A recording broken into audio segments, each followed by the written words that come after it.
so proud of these kids. They've battled these last couple of weeks, and just like every conference game, the kids seems to just they have to find a way to do something. And sometimes they make it harder than it has to be, but at the end of the day, they find a way to get it done, and they did it again tonight. And it's just they're a great group of kids, and I'm blessed to be around them. And there's a lot to talk about, a lot of plays here, a lot of plays there. But at the end of the day, it's the same thing they've been all year long. They've been tough, and they've been together, and it showed again tonight in a very emotional football game against a really, really good football team. Next guy's got to step up, and we always say that, but there's probably no two greater examples than Eric tonight at linebacker, obviously, and Henry comes in and has to do what he has to do to help us have a chance to be able to finish the game. So just so proud of this football team and what they've done. No questions? Feel like you lost a few years of your life tonight? Yeah, these guys will definitely they'll either make you get old or they'll keep you young. This crew for sure. So it was just again, there was a lot of ups and downs. There was a lot of opportunities that we can learn from too. Obviously, and there's many opportunities in that football game that we can learn from as a coaching staff and help these kids get better, and that'll be our goal moving forward. So what was it that led to you taking Jordan Love out of the game? Jordan? Yeah, what was it that took him out? I can't talk about that. Coach, 6-4 now on the season. There's been a couple bumps in the road, but you guys are still alive for title, very real possibility. Your bowl went out. What's like the overall morale of the team to be in that situation? It's how it's been all year long. No different. They're excited to compete. When they've lost, they've come back excited to compete. The morale on this team has been fantastic from day one. And, I don't think you can really look at it as we are where we are with the games that we've played and our overall record. The bottom line is we're 5-1 in conference, and we have an opportunity. We've had an opportunity to play two very meaningful games in the month of November. We've won them both. So now we get an opportunity to play a third one. And away we go. And reaching bowl eligibility is a huge, huge accomplishment. Anybody that discounts that or discards that is completely, absolutely wrong. It's a huge accomplishment to reach bowl eligibility. You get 6 wins, you get rewarded, so that's a good thing. It makes it a good year. This team's sitting here not saying it's a good year and we're good, we're ready to go, and we're going to be done with it, but they need to be recognized, and that's a huge accomplishment to get to this point. They'll be excited to line up and go play again next week, and they'll be excited to go line up and play again the next week, and then go play again, whatever that takes us to that next game. So this has been a special team when you talk about morale. I mean, I don't mean to rattle on about it, but they really have been. If you bring in 54 new young kids into a program and to have them all get absorbed into the system, and the seniors lead the way they've led, and for our kids to be able to go through the downs that they've gone through and the upside that they've gone through and have to battle through, they've been an unbelievable crew of seniors and the leadership. And I look at all those 100+ faces when we sit in here together, and they're all in. Every kid on the scout team, every kid that takes one snap, or if they take 80 snaps. So they work their tails off, and that's why it's such a huge accomplishment to accomplish what they did today. Just an outstanding effort by the defensive line today, not only in the running game but getting pressure on Vanderwall. Might have this been their best all-around performance of the season? I would think so, yeah. Yep, and it's probably the best thing probably happened to them was I didn't spend 1 minute in the defensive line room this week, so it's probably a good thing for them. Away they go, and they play their tails off. But I thought that there was some good disguises in the coverages, and there was some good games in there that we were able to twist and move around a little bit. But they did get good pressure on the quarterback, and we had a lot of kids rolling through there again. By numbers, and they're unselfish. They're not sitting there saying, "I only got to play 30 reps." The other guy gets to play 20. They're excited to understand our rotation and why we rotate the way we do, and I think that gave them the energy at the end there to get a pass rush that helped us. How comforting is it to have somebody like Dominic Everly out there that you can trust to? I mean, he missed the one, but to more than most of the time. Yeah, he's a very, very powerful weapon. And they're a three-headed monster when they jog out there together. Snapper, holder, kicker. But Dom's the one that lines up there, and he has ice in his veins. And if you just go back on this year in the conference games and see what he's done making field goals, I mean, it happened again tonight. It happened at San Diego State. He wins the game last week. I mean, that kid is a fantastic player, and I think he's going to have an opportunity to kick for a long time just because he's so cool and he's so in the moment. And I'm really glad he's on our team. And that three-headed monster is pretty powerful. Coach, is there any one player you think has contributed to that morale that you were talking about, or few players that you think have been a key part of that? No, I don't think so. I just think, that starts at the very beginning in January when you come in as a new staff to try to, rally the kids around and just have them believe in kind of your vision and your thought process. But the kids understood that we were going to be there for them. I think that helps them. They know they have a voice. This leadership committee has been fantastic. I meet with them every, I guess it's Thursday, whenever I meet with them, Wednesday or Thursday, and they said if they have issues or concerns, I think I've said it before to you guys, it might be that, the macaroni and cheese wasn't really good on Friday night, or it might be something that we can really help them and understand where they're going with it. But it's just been a good mix, and it's rewarding as a coach to have a group of kids that, want to battle together in the football field, but also really care about each other off the field, and this team has that.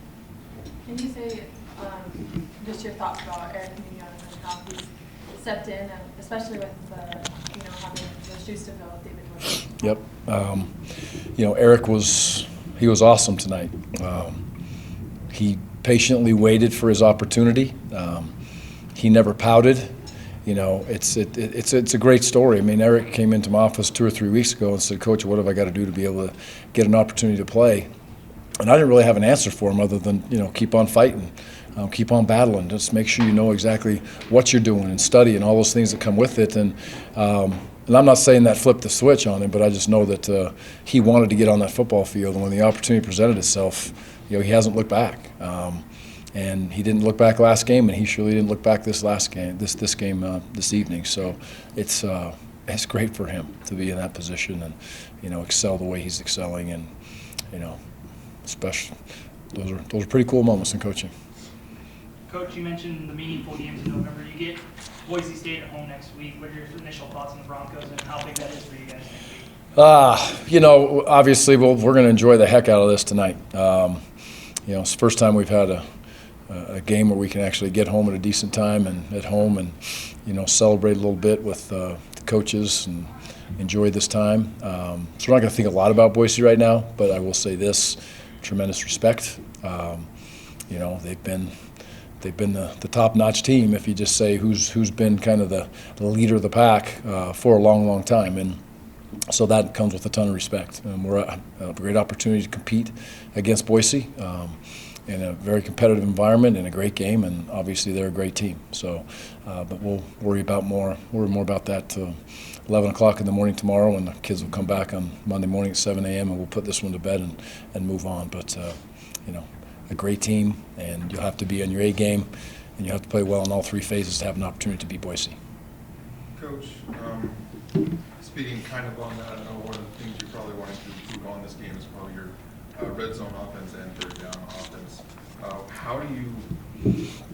What are the tools that you guys as a coaching staff are able to maybe fix some of those issues? Well, you think, we put in the sneak. The QB sneak was good to us today. I thought there was a nice tweak there. We had a couple other situations where we just didn't quite get in the right position. The biggest thing is I think we just shot ourselves in the foot, right? I mean, we're down here on the, whatever it was, the half-yard line after the pick, and that communication doesn't take place. Those things we've got to be able to knock out. And I don't sit there and I'm going to say it every time, and I'll keep saying it for as long as I stand up in front of you. That's when you look at that, you have to look at it as yourself as a coach and fix it. You can't just say, well, we didn't execute it. We have to fix it and help the kids get better in that moment. And just keep the whole process is continually working to use the guys in your situation that you have on your football team and the young men on your football team and put them in the best spots you can to help them succeed as a coach. And we're trying like crazy to get that done. We had a close one that we almost caught down there that got a touchdown that would have put 4 more points on the board, and then we come back here and we miss that one, get the field goal. That's 4 more points that we missed on the board. So, COC clearly dropped that ball. It was very obvious. So, what you doing, COC? No, the kid's a baller. Y'all know that. But and the kid did knock it out with his hand. So it was a great play by the young man from Wyoming. But you got to keep banging away and try to give yourself every opportunity to execute at a high level as a coaching staff early in the week, and then give the kids a chance to do it on Saturday. So we're obviously it's an issue that we're put in the forefront, but this team's finding a way to be able to win, and that's the bottom line. So we'll keep helping them. You good? Okay. Thank you, guys. Go Aggies. Early on, we struggled a little bit, but it's one thing this team does face adversity week in, week out. And I thought we did a good job playing through adversity, and we stepped up in a way to help this team win the game. For you personally, your final year eligibility, and how gratifying was it the 80-yard touchdown catch? Not only was it a career long and a season long play from scrimmage for the Aggies, but it really turned the tide of the game. So how much did that mean to you to be a part of that? It's just a blessing to have the coach that believed in me, put me in that position. Me and my teammates in those positions to help the team out and win the game. And all to the coach because they took a chance on me during the summer that they didn't have to take, and they put me in position to help the team win games. So I commend the coaches on great play calling. Can you go through that play and just the 80-yard?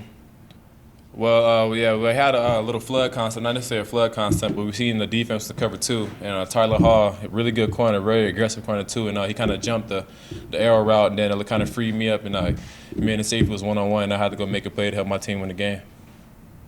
How much confidence did you guys have in Henry coming in and replacing Jordan? Oh, yeah, we didn't flinch because, we watch Henry come in every day doing it in practice. You do it in practice, you're going to do it in the game, it's going to translate. Henry's a great guy, great leader, great competitor. So, we didn't flinch when that happened. It was just like, it sucks Jordan went down. Obviously, that's our guy, that's our leader. But, when Henry came in, we had his back, we had his support. How much have you enjoyed playing with this team this year, being one of the main threats consistently all season? I enjoyed it a lot, even from a losing perspective, because when we lose, we don't drop our heads. We come together even more as a team. So I learned a lot more throughout our loss, and for us to win games like this is very pleasing. I cherish these moments. Have you felt like you've grown as a receiver since you got here? I have. Coach Phillips does a great job. One thing I like about Coach Phillips, he's the same guy every day. He'll come coach you hard every day, and that's what he does as a group. He has new challenges for us every day and things like that, and we go meet those challenges, and he keeps us going. You met one of your goals in making the team full eligible. Does that take some of the pressure off the team, or does it any kind of relief come with that? It's a blessing in it, but we still know there's still work to be done. We still know we got a tough task ahead of us in Boise and New Mexico. So it's still work to be done, but we will enjoy it tonight. But we have our 24-hour rule. Once that's done, then we'll be right on to Boise.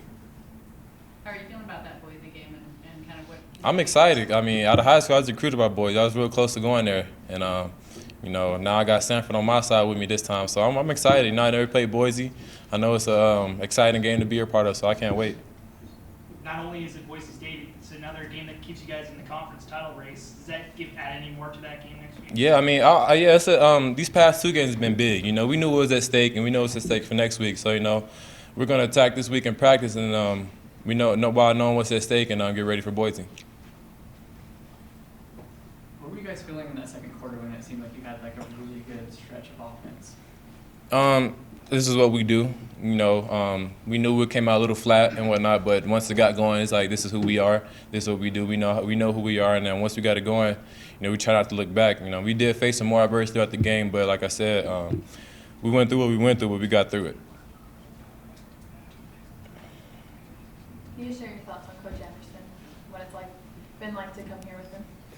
It's been amazing. I love Coach A, and I can go have a normal conversation with him right now, if I wanted to, and that's the kind of guy he is. He keeps everything mellow, down to earth, and he's really a player's coach. He really cares about us a whole lot, and this is a guy I enjoy playing for.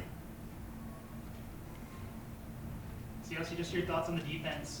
Eric coming up with a big play to seal it for you guys, and they made a couple big stops for you guys there in the second half. Yeah, defense is a thing, and we didn't help them out. We gave Wyoming 7 points. The offense did, so but they did their thing. They come up big, and they've been doing it all season. Where the offense helping them out, they've been coming up big all season, and today I'm glad I got to beat them on the field to finish the game. Defensively, I think we had a good plan in. Coach Anna does a really good job putting us in positions to make plays. I think you could see that tonight across the board. As a linebacking core, losing Woody was tough. That's a big piece in our defense. So I think this week especially, given the opportunity to step up, myself and the other linebackers spent a lot of time in the film room. So you can kind of see that on the field. Like I said, Coach Anna put us in good positions to make plays, and then, we executed. Obviously, we had some mistakes we could clean up, but I think as a whole we did pretty well.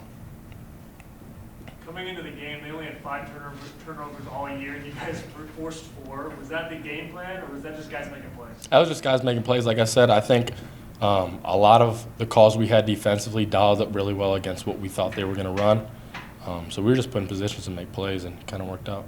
Obviously, the biggest one was that last interception. How did you feel when you made it? It felt good. Honestly, seeing the ball, it's kind of like surreal when it's coming right in your hands because it's such a gimme. It's kind of right to me.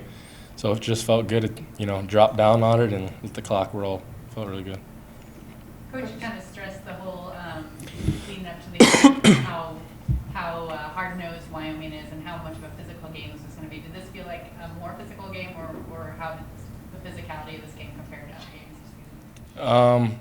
To be honest with you, I haven't played much this season, so I haven't been in there to really see much physicality.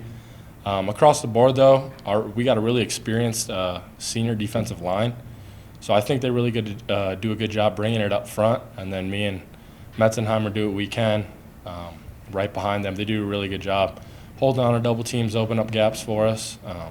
I think we out-physicaled them. We played pretty well and brought it to them as good as we could. Coach let us know that you were in his office not too long ago asking, what you could do to play more. And now, in your first career start, you play like this. What does that mean to you? Honestly, I was kind of getting choked up earlier. It's been a long time coming, to be honest with you. It's the third school I've been to. Redshirt junior, having to sit behind some guys, it's tough. And then coming here out of my junior college and having to walk on, it's tough. God bless me with an opportunity. My parents were there for me the whole way. Love them. They've been behind me the whole way. Transferred 3 different times is tough, financially, academically, mentally, physically. But truly, I got to give a big shout out. So I was getting choked up. Kevin Metzenheimer, it's my best friend, so he's always believed in me since I got here. And when I wasn't getting much playing time or I wasn't really getting an opportunity, he was always cheering for me and telling me to keep my head up. So lining up next to him was probably some of the most fun I've had playing football yet. So that felt really good to just have him there next to me, believing in me, and really all 10 guys on defense were rooting for me and cheering for me, and they were excited to see me out there. So I couldn't let those 10 down, especially not Kevin. So it felt good to be out there with them. It's a little more motivation than Coach A and Coach Henna giving me an opportunity. I had to make the most of it. So. What were your thoughts coming into this game, being your first start? Nerves or determination? I was definitely playing with a chip on my shoulder. Like I said, being a redshirt junior, having to walk on after coming from a junior college is tough. Kind of beats on you mentally, highs and lows a lot throughout the season, the off season, and everything. And truly a blessing, like I said. God gave me an opportunity to be successful, and I got there. I prepared as much as I could all week. I was in Coach Henna's office as much as I could watching film and trying to be as prepared as I could. So made some plays, and it worked out. So. When did you find out you were going to start? I made some plays towards the end of the Fresno game. I got it in the fourth quarter. I did well. We showed up. My teammates were happy for me. The coaches were happy for me. We came into practice on Monday, and I was with the starting group. So I just had to make sure I had a consistent week of practice. I think we did that pretty well and got to start. So. Eric, there's a lot of Aggie fans that frankly didn't know who your next player name was before this game. Your play on the field says a lot. This probably says a lot too. But what do you want Aggie fans to know about you personally? I don't talk about my faith too much, but I really had to persevere and keep faith in God that I was going to get an opportunity to play here. So I want them to know that I've kept good faith, and God's been there for me. So that's one thing. And then the other thing I really want them to know about me is that I work hard. You can ask all my teammates all off season, in season, whenever it is, whether running drills, lifting weights. I'm trying to be the best every single time. I'm trying to run with the DBs when we're running sprints. I'm trying to lift more weights than the O-linemen. And I'm just trying to get better every day and compete. Honestly, coming in as a walk-on is tough. You're not that first guy up. A lot of people aren't looking for you to be successful. It's kind of a bonus if you make plays it's a bonus if you come in and contribute. So keeping your head down and truly proving people wrong that didn't believe in me and proving the people that did believe in me right. Like I said, Kevin, a lot of those guys, my parents, my support system from back home in Illinois, means a lot to prove them right. They've always believed in me through the journey, so it felt really good. You said you came in as a walk-on. This is your third school. Why Utah State? Why did you think you had an opportunity? Be honest, I was originally committed to New Mexico State, and then Coach Collins, who's the linebacker coach last year, special teams coordinator now, reached out to me. They had a spot open up for a linebacker. Flew out here, worked out for him. Didn't really work out to get on a scholarship. School's kind of known for walk-ons being successful, and then Coach Collins and the staff really was just telling me if I work hard and I stick to it, they were going to give me an opportunity. I got in here really late. I had to take some classes at my junior college, just kind of held me up from getting out here in the summer and spring ball and stuff. So got out here kind of late, but kind of believed in me, saw something in me. And I don't know, I kind of like the like how much everybody cares about each other here. When you get to higher FBS Division I level football, it's kind of a lot of guys are everybody's got a chip on their shoulder, but kind of playing for themselves. Where here, I think everybody truly cares about each other. Like, my teammates are so happy for me. The guys that play behind me, the guys I'm fighting a spot for, man, they're so happy for me. It's rare to see that, a guy you're competing with to really look at you and be happy for you to be successful. So I think that means a lot, and that says a lot about our program. How close were you to hitting in the end zone that first interception? I was close. I think I landed on like the 2 or the 3. To be honest, I can't even lie, I was pretty tired. I didn't have much shake left or really much juice, so just tried to bulldoze them, see if I could get in, but we came up short. Or what's it like, having you're holding the rifle in your hands, proof of a big win in your first week to start? Like, what's it like for you to be able to have that? It means a lot, to be honest, and I think the biggest thing is, in the most humble way possible, I was right. My family was right. I believed in myself. I had confidence in myself and in my ability. My parents had believed in me since day one, since I was a kid, and they always, whether I was going, the first school I went to in Iowa, coming out of high school, they believed in me. I told them I wanted to leave there and go to a junior college. To be honest, my dad was pretty mad at me at first. I gave him a scholarship. We kind of butted heads for a good amount of time. And then he kind of rallied behind me, and he believed in me, which, when your parents are kind of behind you and they believe in you, when you're rolling the dice, it means a lot. And then after that, to basically turn down a lot of Division II scholarships or NAI scholarships or some smaller Division I looks, to come here, walk on and pay full tuition, and to have my parents rally behind me like that, it's kind of an unexplainable feeling. It feels so good to really just prove them right. To have them behind you the whole time, to come out here and, make the plays that I did, it just feels good. It's kind of unexplainable. So are you still a walk-on, or are you on scholarship? Yeah, I'm still a walk-on. Not for long. Eric, you get another big game, a big test for your defense tomorrow or next week against Boise State. Just your thoughts on the Broncos and what that means for you guys as a defense. For sure. It's definitely going to be a challenge for our defense. Boise is a great team, but I think the way we've been playing defensively, I think we've connected a lot better. Obviously, with a new staff coming in, learning a whole new scheme is tough. It's pretty different than what we used to run last year with KP, but I think we're really learning to mesh well and trust each other. Guys are doing their job and believing that the guy next to them is going to do theirs. So I think that's the biggest thing in a defense, is you focus on what you're doing. You got to believe in the other 10 that they're going to be there and they're going to do their job. So I think if we play well as a defense, same thing, get some good film study in, and I know Coach N is going to have it dialed up for us to be successful. So I think we'll do well.